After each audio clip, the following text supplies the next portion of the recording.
아멘. 세상을 살면서 저희가 어리석은 모습을 많이 보죠. 참 어떻게 저럴 수가 있나. 그런데 막상 저희가 뭐 어떤 일을 당해도 똑같을 겁니다. 그런 얘기를 몇 번 드렸어요. 뭐 집에 불이 났는데 뭐 집에 놓고 온 거 가지러 가다가 별세하시는 분들도 보고, 저 집에 저 안에 정말 안에 놓고 왔어요. 강아지 놓고 왔다고 소방관한테 구해달라는 사람들도 보고, 저기 전 재산 들어있다고 그래. 소방관이 통장 이렇게 농 안에서 서랍 안에서 통장을 가져다 드렸는데 전 재산 500만 원 통장에 찍힌 그것 때문에 소방관이 죽음을 불사하고 들어갔다 오고, 마지막 때가 돼서 아이고 나왔네 살았네 이거 하는 사람이 세상에서 별로 없어요. 왜냐면 또 살아가야 되니까. 그렇죠. 또 살아가야 되니까요. 우리가 신앙생활 하다 보면 어떤 일을 겪었을 때 주님 오시기 전까지는 또 살아가야 되니까 별반 다르지 않은 모습을 보이고 살아갑니다. 그러니까 일반이래요. 신앙인들이 안 믿는 사람들과 세상을 살아가는 건 일반이라고 얘기를 해요. 그런데 한 가지 다른 게 있죠. 마지막 그날에 대해서 깨어있는 자들이 그날이 오면 이렇게 이제 하라고 말씀을 하십니다. 앞절에 환란이 온다고 말씀을 하세요. 그래서 끝까지 견디는 자는 구원을 얻으리라, 이 말씀이 24장 14절의 말씀입니다. 왜냐하면 사랑을 식어지게 한대요. 사탄이 하는 일은 사랑을 식어지게 하고 왜곡하게 하는 일이죠. 제가 이렇게 우리는 서로 사랑하잖아요. 이게 다 사랑이에요. 근데 이 사랑을 왜곡하게 만드는 거죠. 사랑을 우리가 그냥 경험했던 육신의 것들로 사랑으로 이제 왜곡하고 살아가는 거죠. 애들이 아빠 엄마 날 안 사랑해. 왜 안 사랑한다고 얘기하는지 아시죠? 안 놀아주고 맨날 아침에 일찍 나가서 밤 늦게 오고 나 혼자 있어. 그러니까 날 안 사랑해. 이렇게 생각을 해요. 뭐 밤에 늦게 와서라도 막 같이 신나게 놀고 막 이래도 애가 막 그럴 경우가 있어요. 사랑의 조건은 내 마음과 내 기준에 맞는 거예요. 애는 무조건 같이 많이 놀아야 되고, 이 사람은 날 안 사랑해. 반지를 안 사줘. 목걸이를 안 사줘. 이게 기준이에요. 이 아내는 나를 이제는 뭐 결혼하더니 나를 안 사랑해. 밥을 안 차려줘. 이런 게 내 기준이 있잖아요. 내가 사랑을 받는 기준이 있는 거예요. 그걸 받아야 사랑을 받는다고 여기잖아요. 그래서 사람은 믿을 사람이 없죠. 사람은 믿지 말래요. 어제 말씀에도 사람은 도무지가 믿을 수가 없대요. 예수님이 그랬어요. 사람은 진짜 못 믿어요. 제자들도 예수님을 못 믿었어요. 아까 예수님이 분명히 말씀해 주셨거든요. 나는 십자가에 못 박혀 죽을 거야. 그런데 끝까지 옆에 붙어 있으면 돼. 그러나 너희는 나를 다 버리고 도망갈 거야. 근데 아니에요. 베드로가 아니에요. 무슨 말? 저는 예수님을 얼마나 사랑하는지 여기 있는 11명은 다 버려도 저는 절대 안 그럽니다. 저는 주님과 함께 불 속에도 물 속에도 다 들어갑니다. 이렇게 얘기했는데요. 베드로가 제일 심하게 이제 베드로의 마지막 모습을 기록해 놓고 있죠. 예수님을 저주하기까지 부인한. 예수님께서 환란이 올 때를 말씀하시면서 많은 사람들이 미혹하는 소리를 들릴 것이고, 그 가운데 나라가 나라를 민족이 민족을 대하여서 일어나고, 이게 재난의 시작이래요. 많은 사람들이 너희를 대적하고 너희를 죽이고 환란에 넘겨주고 이름 때문에, 예수 그리스도의 이름 때문에 모든 민족의 미움을 받을 것이래요. 이건 지금 우리에게도 적용되는 말씀입니다. 우리는 이 말씀을 가지고 가는 거예요. 미움 받으러 가보자. 네가 이기나 내가 이기나 한번 해보자. 한 대 받고 호의적인 반응을 받을 것이라는 생각으로 우리는 가요. 교회 안에서도 그렇게 우리는 환대하는 사람입니다. 맞죠.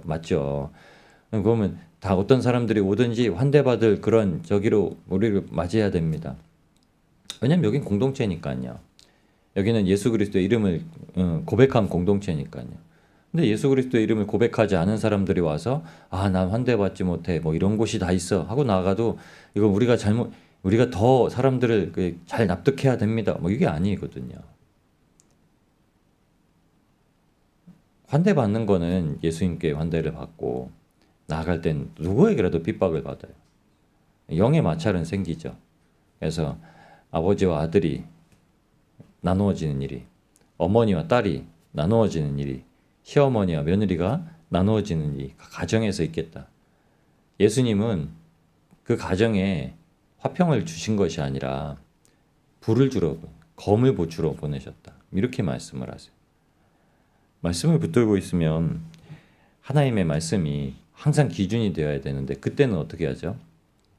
예수님께서 재림하시 오실 때는 뭐 아무것도 붙잡으면 안 되죠. 그러니까 이 말씀은 집에 있는 거 뭐 가져가지 마라. 그때의 우리의 심령이 고스란히 드러난다고 말씀하세요. 아이고야, 큰일 났네. 빨리 믿음 챙겨야겠네. 성경책, 성경 막 읽어야지. 이게 안 된다는 거죠. 그러므로서 너희가 선지자 다니엘이 말한 바 멸망에 가증한 것이 거룩한 곳에 선 것을 보거든.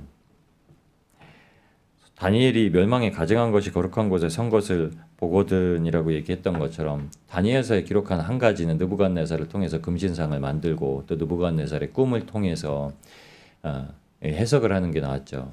큰 돌이 하늘에서 큰 돌이 내려와서 모든 우상을 막 다 무너뜨리신대요.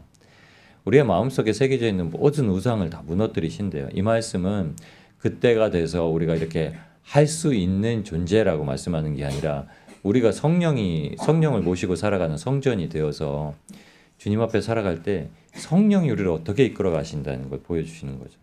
그러니까 뭘 붙잡지 말고 그 순간에는 뭘 잡아야 되냐? 성령님의 인도하심을 받아야 돼요. 다른 무엇이 되는 게 아니라 성령님의 인도하심을 구해야 된다는 거예요. 다 무너뜨려진대요. 우리 안에 세워져 있는 모든 것이 다 무너뜨려진대요. 그래서 그날이 19절 20절 말씀 이렇게 나오죠. 그날엔 아이벤 자들과 젖먹이는 자들에게 화가 있으리로다. 너희가 도망하는 일이 겨울에는 안식일이 되지 않도록 기도하라. 아이벤 자들, 젖먹이는 자들, 겨울이나 안식일, 이 말은요. 지금 사람들이 율법에 매여서 멈추려고 주춤하는데 아이벤 자는 젖먹이는 자들은 어떻게 할 수가 없어요. 이들은 가장 약자라고 표현됩니다. 영적으로도 가장 약자예요. 오히려 이게 영적으로 큰 자, 뭐 아이 젖먹이는 자, 아이를 양육하는 자 이런 말이 아닙니다. 지금 이 가장 연약한, 영적으로 가장 연약한 심령의 상태. 그런데 영적으로 가장 심령이 연약한 상태는 안 믿는 자에 대해서 얘기하는 게 아니죠. 여기는 이제 불신자는 전혀 상관이 없는 말씀입니다. 그러면은 믿는 사람들, 예수 그리스도의 그 십자가 대속의 생명의 복음, 사활 대속의 복음을 듣고 나온 자들, 예수님이 날 위해서 다 죽으셨다. 그래서 내가 지금 할 수 있는 건 예수님과 함께 살아가는 것이다. 내게 그 권세의 이름, 예수 그리스도의 이름을 주셨으니까 어느 순간에도 그 이름을 부르고 모든 일을 헤쳐서 살아가는 거다. 그러면 더 좋은 것을 끝내 만들어 주신다. 그게 바로 사랑이죠. 예수 그리스도의 사랑을 끝내는 주신다고 말씀을 하시는 거죠. 끝내는 그걸 가지고 살아가는 거예요. 여러분 다 없어져도 결국에 사도들도 다 깨달은 거는 끝내는 사랑만 가지고 가게 하신다는 거예요. 결국에는 낮아지게 하시는 것, 자기를 부인하게 하시는 것, 이게 다 십자가에 달리신 예수님을 정말 사랑하게 되는 것 한 가지로 계속 나가는 거예요. 하나님은 사랑이시다. 이 말이 그냥 우리가 모르는데 하나님은 사랑이시다 그걸 얘기한 게 아니라요. 우리에게 끊임없이 지금 말씀하시는 것이 결국은 이루는 것이 하나님의 사랑이 우리 안에 들어오는 겁니다. 사도 바울도 이거를 고린도전서 13장에 딱 고정했어요. 12장에 은사에 대해서 얘기하면서 교회에 많은 은사를 나누어 주셨다. 교회는 한 명만 모든 걸 다 갖고 있는 게 아니라 여러 가지를 다 나누어 주셔서 그 은사를 가지고 하나님 앞에 나아간다. 그런데 예언도 하기도 사모하고 방언도 하기도 사모하고 그러나 더 큰 것을 사모해라. 그게 바로 이제 13장의 사랑이라. 그 사랑이 없으면 무슨 일을 하든지요 그냥 꽹과리 소리래요. 쨍쨍쨍쨍. 막 하프처럼 자라랑 막 이렇게 연주를 해서 아름다운 소리가 나야 되는데 그냥 막 난 사랑해서 하는 거야 하는데 막 꽹과리처럼 막 여기저기 쟁쟁거리고 막 그렇다는 거예요. 사람들이 무슨 그게 사랑이야. 나 지금 스토커야 스토커. 하나님의 사랑이 아니라 사람의 이제 사랑은 정말 악한 방편이 되는 거죠. 사도 요한도 그렇게 얘기를 했죠. 요한일서의 주제는 사도 요한이 알게 된 그 사랑. 그러니까 요한계시록은 사랑으로 읽으셔야죠. 요한계시록은 무서운 계시가 사랑이 근본, 기본 받침에 대해서 읽으셔야 됩니다. 그래서 요한계시록 2장 처음에 시작한 7교회 에베소 교회에 주신 말씀은 너희가 잃어버린 사랑을 먼저 찾아야 된다. 예수님이 뭘 주셨죠? 예수님이 사랑을 주셨죠. 뭘로 증거하셨죠? 십자가에서 날 위해 죽으신 것으로.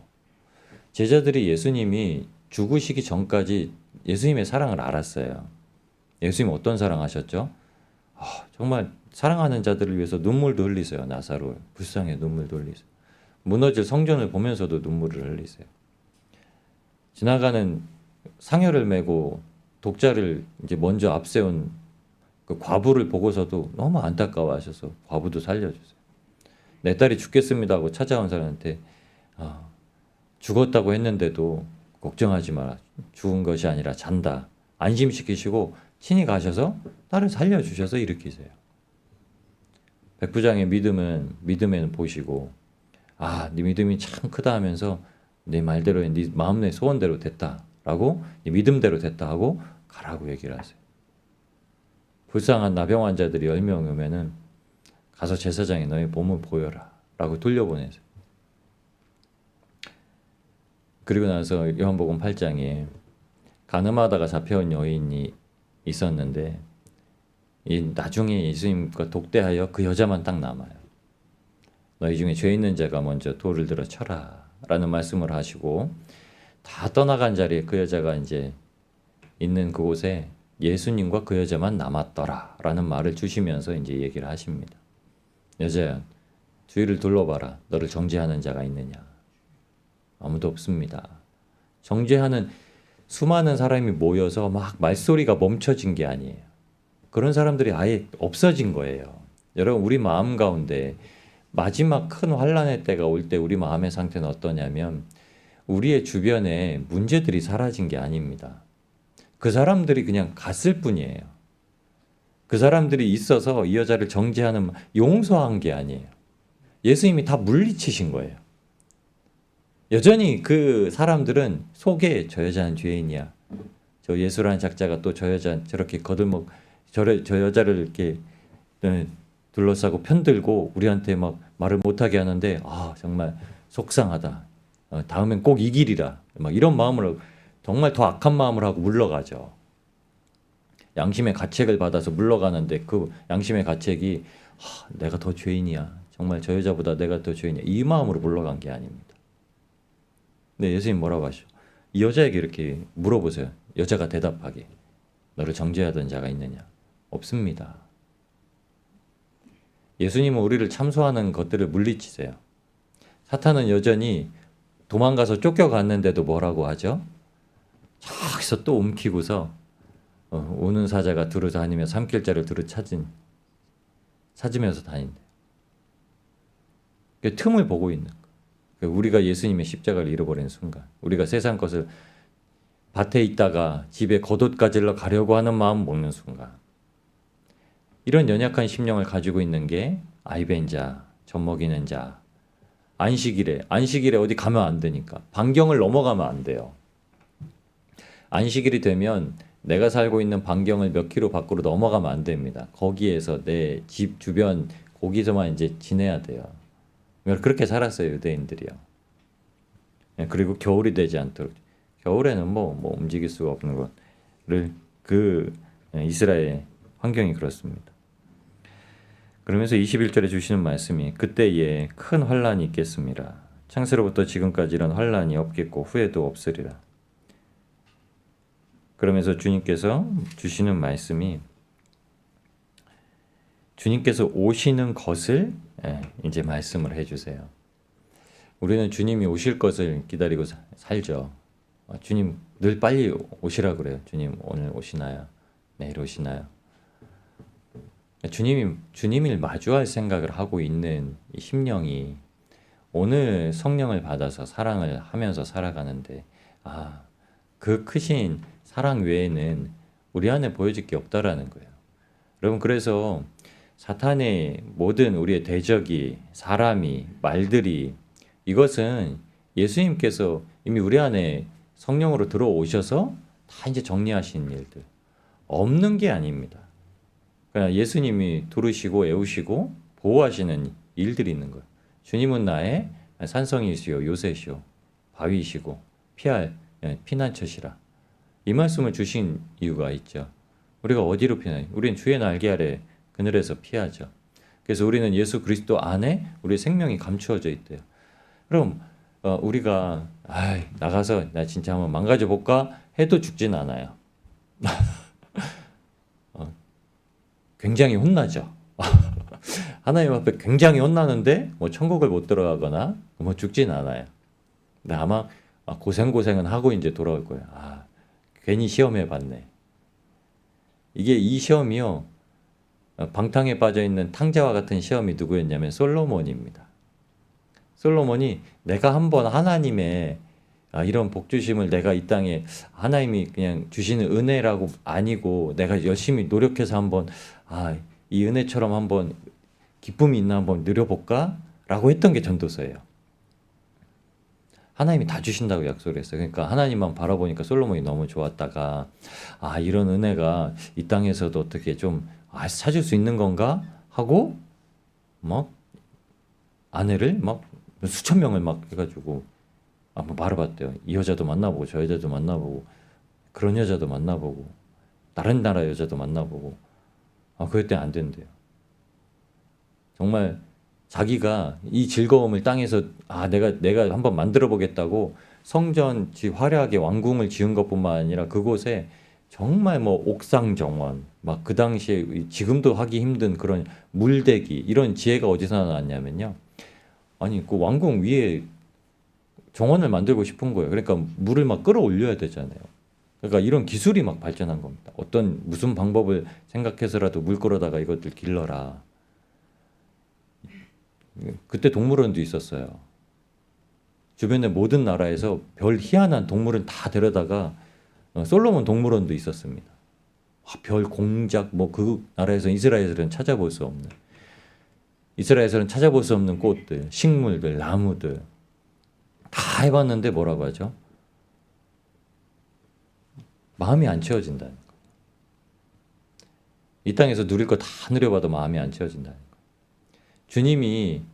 주님이 은혜 주셨어요. 주님이 나에게 하신 일이에요. 하는데 마음이 안 채워지는 감정들이 들 때가 있죠. 제일 중요한 게 주님이 없어요. 주님만 없어요. 주님이 다 주님이 하셨습니다. 근데 막 넘어지고 시험 들고 낙담하고 좌절하고 또 일어나 괜찮은데 진짜 은혜로 사셨는데 주님은 있으세요? 이제 물어보면 죄송해요. 주님이 없었습니다. 근데 우리가 실제로 어느 어려운 문제를 만나는 순간 제가 작년에 이제 그 일을 겪으면서 어려운 순간 내가 진짜 내 안에 주님이 계신가라는 자문에 그냥 주님을 알고 살았던 걸 이제 보인 거예요. 주님이 오셨잖아요. 주님이 나와 교제하시잖아요. 그럼 나는 아주 친밀하게 주님께 얘기를 하겠죠. 제가 여러분에게 얘기를 하면 이렇게 얘기를 하고 여러분의 말씀도 듣고 그렇죠. 이 맞장구가 막 쳐져야 되는데 제 안에서 주님이 아니라 그냥 주님은 이러실 거야. 주님은 이걸 주신 거야. 그럼 제가 주님의 자리에 대체를 해버리는 거예요. 우리는 이런 경우가 대부분이 신앙생활이에요. 주님 이러실 거야. 그러니까 주님 아시죠? 맨날 주님 아시냐고 물어봐요. 그래 내가 알아. 그럼 고맙습니다. 주님 이게 아니라 주님 아시죠? 왜 대답이 없으니까 주님 아시냐고요. 주님 못 들으셨어요? 이제 이렇게만 하다가 끝나는 거예요. 그러니까 울면서 기도를 하고 나서도 마음이 시원해지지 않고 돌아가는 거예요. 슬픈 기색을 띠고 이 얘기가 어떻게 나오는 거죠? 슬픈 기색을 띠고 돌아가니라. 해소가 안 된 거예요. 만나지 못한 거예요.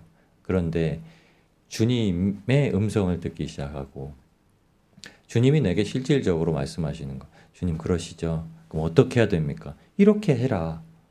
라는 말씀이 들려지는 거예요. 내가 이렇게 해야지가 아니라 그런데 주님이 이렇게 하라는 말씀은 아, 맞다. 그럼 내가 그렇게 해야지로 연결되는 거예요.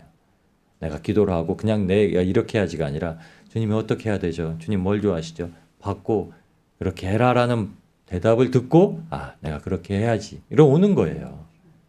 반응이 오는 거예요. 우리의 마음은요. 그래서 성령님이 그렇게 반응을 주시는 거예요. 아무리 가려고 해도 그러니까 보여지는 거예요. 무슨 일을 하려고 했는데 안 돼요. 그럼 이 일을 영적으로 보면 아, 일은 사탄이 맡고 있는 거구나. 이거 예수 그리스도의 이름으로 끊고 나가야지 하는 일이 생기고 아, 이거는 성령님 못 가게 하시는구나. 막히는 일이 생기는 거예요. 그걸 분별하는 자들이 마지막 때 인자가 하늘 영광을 보고 천사들이 나팔을 불며 먼저 보내시는 사건 마지막 때에 그걸 안다는 거예요. 그러니까는 뭘 하죠? 내가 할 수 있는 일이 없습니다. 주님께서 천사들을 보내서 하늘 이 끝 저 끝에 사방에서 하나님이 부르시고 택하신 자들을 다 모으신다는 걸 압니다. 그때 우리가 할 수 있는 일은 내 안에 살아계신 예수님, 성령님이 주님의 음성에 반응하시도록 계속 모셔두는 거예요. 내 육신의 귀가 예수님의 음성에 반응을 못해요. 내 안에 살아계신 성령님이 삼위일체 하나님이시기 때문에 그냥 뭐 반응이랄 것도 없어요. 그분이 그분이시기 때문에. 예수님이 성령님이시기 때문에 그분이 그분이시기 때문에 오시는 순간은 막 이 자석이 N극과 S극이 찰싹 붙는 것처럼 그냥 자연적으로 반응을 해버리는 거예요. 그때 마지막 날 어떻게 하지? 걱정하실 필요가 없어요. 우리가 주님을 모시고 살면 그날엔 자석처럼 끌려가는 거예요. 내가 뭔 노력을 한다고 되는 게 아니에요. 그러면 그런 반응이 아주 민감하게 오도록 내 뜻이 아니라 완전히 집에 옷 가지러 갈 때도 아, 옷 가지러 가지 말라고 하셨지라는 생각이 들도록 주님 앞에 말씀으로 복종하게 하는 거는 지금도 주님과 끊임없이 더욱 친밀하게 교제를 하는 겁니다.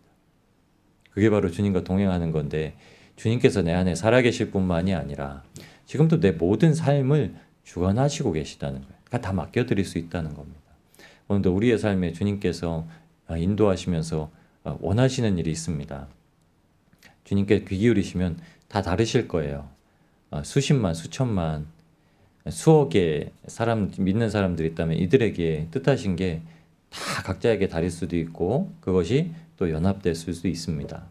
그러나 옆에 사람을 보는 게 아니라 내게 지금 오늘 주시는 말씀을 붙들고 살아가시면 여러분 사람에게 기대와 사람에게 만족과 사람에게 위로가 안 나오는 하나님의 참된 위로를 누리실 수 있습니다. 오늘도 하나님께서 우리와 함께 계셔서 그 길을 인도하시는 것을 믿으시고 환난의 날이 되더라도 걱정하지 마시고 오직 예수 그리스도의 이름을 붙들고 사탄을 결박하시고 예수님께서 우리에게 주시는 시험을 열어놓으시고 나아가시는 복된 저와 여러분이 되시기를 우리를 구원하신 예수님의 이름으로 축복합니다. 저희 함께 기도하시면서 나아가시겠습니다.